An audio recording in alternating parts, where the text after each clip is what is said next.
अस्सलाम वालेकुम वरहमतुल्लाहि वबरकातुहू। जमात तहम के प्यारे प्यारे बच्चों, उम्मीद है कि आप लोग बखैर आफियत होंगे।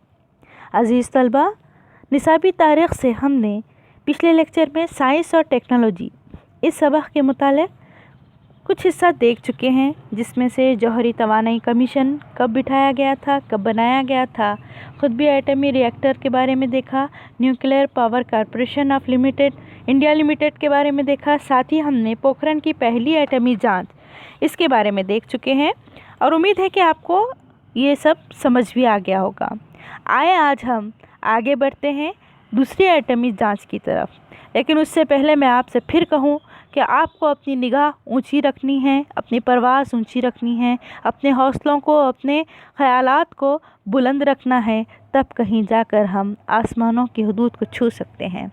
आइए हम आगे बढ़ते हैं। साइंस और टेक्नोलॉजी अगला हिस्सा देखना है हमने। देखिएगा, दूसरी एटमी जांच कब और कैसे की गई थी। 11 मई 1998 के रोज़ भारत ने अपनी एटमी ताकत साबित करने के लिए पोखरण ही में दूसरी एटमी जांच की।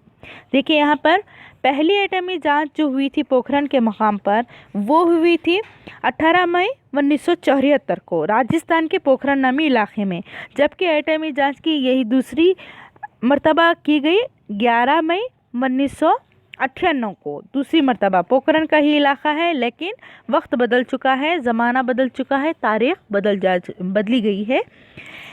तो देखें, हम आगे बढ़ते हैं, देखते हैं। एक ही दिन में 3 मुख्तलिफ जांच की गई, जिसमें एक जांच हाइड्रोजन बम की थी। वज़ीर आज़म अटल बिहारी वाजपेयी ने ऐलान किया कि भारत की जानिब से एटम बम के इस्तेमाल की पहल नहीं की जाएगी। उस वक्त के जो वज़ीर आज़म थे, मोहतरम जनाब आजहानी वज़ीर आज़म अटल बिहारी साहब ने ये ऐलान करवाया था कि भारत की जानिब से हम कभी भी एटम बम के इस्तेमाल की पहल नहीं करेंगे। इसके बावजूद अमेरिका ने भारत पर फ़ौरन माशी पाबंदियां आयद कर दी। यहाँ कुछ माशी मसाइल थे, जिसकी वजह से भारत ने ये यकीन दिलाने की कोशिश की थी अटल बिहारी जी ने कि हम वज़ीर आज़म थे उस वक्त, तो इसलिए उन्होंने ये बताया था कि हम कभी भी अपनी तरफ से एटम बम इस्तेमाल करने की कभी पहल नहीं करेंगे, शुरुआत नहीं करेंगे। लेकिन अमेरिका को भारत की इस बात पर एतमाद नहीं था। फ़ौरन उसने क्या किया, माशी पाबंदियां आयद कर लिया। अगर कहीं भारत कभी अपने खौल से फिरता भी है या कभी कोई ज़्यादती करने की कोशिश करता भी है, तो उसे अपनी मजबूरियों की वजह से खामोशी अख्तियार करना पड़ेगा। आगे बढ़ते हैं मिसाइल टेक्नोलॉजी की तरक्की। आप तस्वीर को गौर से देखिएगा। ये हमारे साबिक़ सदर जमहूरिया जनाब मोहतरम मरहूम डॉक्टर APJ अब्दुल कलाम साहब है। हमने देखना है इन्होंने कौन से कारनामे अंजाम दिए हैं। पृथ्वी 1988 में पृथ्वी और 1989 में अग्नि मिसाइल की कामयाब जांच अमल में आई। यहाँ पर ये मिसाइल के नाम हैं। पृथ्वी है 1988 में, और अग्नि नाम की जो मिसाइल है वो है 1989 में। एक के बाद एक ये 2 मिसाइल की जांच की गई, जो कामयाब मालूम हुई है, कामयाब समझ आई है। इस मिसाइल दागने के तजुर्बे से सारी दुनिया को भारत की जौहरी तरक्की का अंदाज़ा हो गया। मतलब यहाँ पर हमारे जो साबिक़ सदर जमहूरिया रह चुके हैं, साथ में ये एक बहुत बड़े साइंसदान भी गुजरे हैं, उन्होंने अपने मिसाइल के तजुर्बे के ज़रिए ये बता दिया कि भारत जौहरी तवानाई में माहिर हो चुका है। आगे देखते हैं। Integrated guided missile development programme IGMDP के ज़रिए एहतमाम मिसाइल तरक्की का ये प्रोग्राम शुरू किया गया। दिफाई तहक़ीक़ात व तरक्यात इदारा DRDO ने मिसाइल बनाने की इब्तिदा की। डॉक्टर APJ अब्दुल कलाम की निगरानी में ये तमाम मराहिल कामयाबी के साथ तय हुए थे। देखिए, आगे हम देखते हैं। पृथ्वी 1 जो ज़मीन से ज़मीन पर हमला करने वाला मिसाइल बर्री फ़ौज, और पृथ्वी नंबर 2 जो कि हवाई फ़ौज, और पृथ्वी नंबर 3 ये मिसाइल के नाम हैं। बहरी फ़ौज को सौंपे गए। पृथ्वी मिसाइल की ताकत 500 से 1000 किलो एटमी असला लेकर उड़ने की थी। पृथ्वी को न्यूक्लियर बैलिस्टिक मिसाइल के ज़रिए 150 से भी ज़्यादा 150 से 300 किलोमीटर फासले तक का निशाना लगाना मुमकिन हो चुका था। ठीक है, अब हम अगले मिसाइल की तरफ बढ़ते हैं। अग्नि, अगला मिसाइल कौन सा है? अग्नि है। देखेंगे चीन और पाकिस्तान को भारत के मिसाइलों की ताकत का अंदाज़ा हो, नीज़ भारत की सरहदों को महफूज रखने के लिए अग्नि 1 की या अग्नि 1 की जांच अमल में आई। इस मिसाइल की 700 किलोमीटर दूर तक निशाना लगाने की ताकत थी।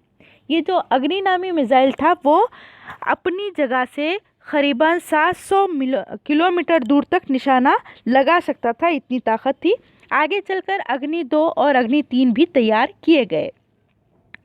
आकाश नाग मिसाइल, याद रखिएगा यहाँ पर मिसाइलों के नाम दिए जा रहे हैं मुख्तलिफ। आकाश नाग मिसाइल ज़मीन से आसमान पर हमला करने के लिए आकाश, अब नाम समझ में आ गया आपके, आकाश आसमान को कहते हैं, तो जाहिर सी बात है ज़मीन ही से आसमान की तरफ या आसमान की समत ये हमला किया जाएगा। 1990 में आकाश मिसाइल बनाया गया। 1990 आकाश, याद रखना है आपको मिसाइल की तारीख। 1990 आकाश नामी मिसाइल बनाया गया और 30 किलोमीटर दूरी तक निशाना और 720 किलो तक असलहा आवाज़ से ज़्यादा तेज़ रफ्तारी से ले जाने की इसकी सलाहियत थी। सुपरसोनिक से ले जाने की इसकी सलाहियत थी। दुश्मनों की फ़ौजी टैंक तबाह करने के लिए नाग नामी मिसाइल तैयार किया गया। फ़ौजी टैंक तबाह करने के लिए नाग नामी मिसाइल तैयार किया गया था। मिसाइल साजी की वजह से भारत फ़ौजी एतबार से अब महफूज हो गया। हालांकि भारत को कमज़ोर करने के लिए या उसे डरा के रखने के लिए, पस्त रखने के लिए अमेरिका ने हत्तुल इम्कान कोशिश की थी, लेकिन ऐसा हुआ नहीं। बल्कि भारत के यहाँ काबिल जो हस्तियाँ थी, जिनमें ख़ास तौर पे नाम आता है डॉक्टर APJ अब्दुल कलाम का, इन्होंने साइंस और टेक्नोलॉजी की मदद से अपना मकाम बनाया और भारत को एक नाम दिया, जो कि फ़ौजी एतबार से भारत अब महफूज समझा गया। आगे हम बढ़ते हैं खलाई तहक़ीक़ की तरफ। खलाई तहक़ीक़, आइएगा। केरला के थुम्बा इलाके में वाक़ थुम्बा इक्वेटोरियल लॉन्च सेंटर से Indian national committee for space research नामी इदारे ने भारत का पहला खलाई तहक़ीक़ रॉकेट 1961 में कामयाबी से दागा था। ये आपको कुछ चीज़ें या कुछ नाम यहाँ दिए जाते हैं, इसे आपने पढ़ना है, बल्कि आपने इसको अपनी बयास में तहरीर करके रखना है ताकि आपको याद भी रह सके और दोबारा उसे लिखते वक्त आपको मुश्किल पेश ना आए। 1969 में थम्बा से देसी बनावट के रोहिणी 75 नामी रॉकेट को कामयाबी से दागा गया। अगले दौर में सोवियत यूनियन की मदद से 1975 में भारत के ज़रिए आर्यभट्ट नामी सैटेलाइट कामयाब तरीक़े से दागा गया। सैटेलाइट जो मस्तवी सैयारा होता है उसे भारत के उसका नाम दिया गया था आर्यभट्ट, जो कि 1975 में भारत के ज़रिए दागा गया था और ये कामयाब तरीन तजुर्बा साबित हुआ। इस कामयाबी की वजह से ये साबित हो गया कि भारत में खला में भेजे जाने वाले सैटेलाइट जो कि मस्तवी सैयारे हैं बनाए जा सकते हैं। ये जो कामयाब तजुर्बा किया गया उसके बाद ये यकीन हो गया कि भारत जो है खला में भेजने के लिए सैटेलाइट बना सकता है। ज़मीन से सैटेलाइट को पैगाम पहुँचाना, सैटेलाइट से आए हुए तरीक़ेकार का ज़मीन पर कामयाबी से निफाज करना, सैटेलाइट से आने वाले पैगाम का तज़िया करना, टेक्नोलॉजी में मज़ीद तरक्की करना वग़ैरह उमूर भारत में अंजाम दिए जा सकते हैं। ये एतमाद भारतीय साइंसदानों में पैदा हो चुका था। क्यों? कि उनका जो तजुर्बा था वो कामयाब साबित हुआ था, इसीलिए यहाँ पर ये तमाम काम आसानी से किए जाने लगे थे। आगे हम बढ़ते हैं इसरो। अब हमारा जो अगला पॉइंट है वो है इसरो। आए देखेंगे हम Indian space research organisation, ISRO का फुल फॉर्म है ISRO, याद रखना है आपको, यानी इंडियन स्पेस रिसर्च ऑर्गेनाइजेशन, जो कि खलाई तहक़ीक़ के बुनियादी प्रोग्राम और रॉकेटों से मुताल्लिक़ कामयाब सरगर्मियों के बाद मज़ीद खलाई तहक़ीक़ के लिए 15 अगस्त 1969 को इसरो की बुनियाद रखी गई। 15 अगस्त 1969 को इसरो की बुनियाद रखी गई। इसका सदर दफ्तर बेंगलुरु में है। खला में मस्तवी सैयारे भेजने के लिए इसरो ने आंध्र प्रदेश के श्रीहरिकोटा में खलाई स्टेशन कायम किया था। याद रखना है ये चंद बातें इसमें से इसरो का फुल फॉर्म, उसके बाद 1969 इसरो की बुनियाद 15 अगस्त को की गई, सदर दफ्तर बेंगलुरु, उसके बाद आंध्र प्रदेश के श्रीहरिकोटा में खलाई स्टेशन। इतनी बातें आपने याद रखना है। अब हम आगे बढ़ते हैं भास्कर 1 की तरफ, भास्कर 1 की तरफ। भारत ने ज़मीन के मुख्तलिफ हिस्सों के बारीक बीनी से मुशाहिदे के लिए 1979 में इसरो के ज़रिए तैयार करदा भास्कर 1 नामी रिमोट कंट्रोल सैटेलाइट रूस से दागा था। ये सैटेलाइट मुल्क में पानी के ज़खायर दरियाफ्त करने, मादनी दौलत का पता लगाने, मौसमियात का अंदाज़ा लगाकर मुल्क की तरक्की के लिए कारआमद साबित हुआ। ये जो सैटेलाइट दागा गया था रूस के ज़रिए दागा गया था, और इसका मकसद क्या था कि ज़मीन पर पानी के ज़खायर कहाँ कहाँ हैं, मादनी दौलत कहाँ पर है, मौसम के अंदाज़े वगैरह के लिए ये सैटेलाइट दागा गया था, और ये भी कामयाब तजुर्बा साबित हुआ। इस सैटेलाइट से उतारी हुई ज़मीन के मुख्तलिफ हिस्सों की तस्वीर माहौलियात से मुतालिक, जंगलात से मुतालिक तस्वीर निहायत सूदमंद साबित हुई। सूदमंद का मतलब होता है या मफहूम होता है फ़ायदामंद। इस सैटेलाइट से हासिल होने वाली मालूमात का फ़ायदा बहरियात यानी ओशनोग्राफी के लिए हुआ। बहरियात जैसे कि पानी के लिए ख़ास तौर पर होने लगा। 1981 में भास्कर 2 यानी भास्कर 2 नामी सैटेलाइट रूस से ही दागा गया। आए हम आगे बढ़ते हैं। अपील मुकम्मल तौर से भारत में बनाया गया इसरो का पहला मवासिलाती सैयारचा अपील, जो कि 19 जून 1981 को फ्रांस गयाना से रवाना किया गया। एप्पल की वजह से तालीमी मैदान में काफ़ी मदद मिली, हंगामी हालात में पैगाम रसानी के मकासद के हुसूल में कामयाबी मिली। हंगामी हालात जैसे इमरजेंसी वगैरह के हालात अगर आ जाते हैं तो ऐसे वक्त में ये एप्पल नामी या एप्पल नामी जो इसरो का पहला मवासिलाती सैयारचा था एप्पल, तो एप्पल जो भी है, इसमें क्या हुआ कि इसकी मदद से हालात को काबू में रखने के लिए सहूलत हुई और साथ साथ पैगाम रसानी के मकसद के हुसूल में कामयाबी हासिल हुई। अब हम आगे बढ़ते हैं। आगे बढ़कर हम देखते हैं इनसीट यानी इंडियन नेशनल सैटेलाइट इनसीट। अगर हमको समझना है तो ये तमाम को फुल फॉर्म के साथ नाम याद रखना होगा, ताकि हम आगे भी इन फ्यूचर मुस्तकबिल में भी हम इससे इस्तेफ़ादा हासिल कर सकें इन नामों से।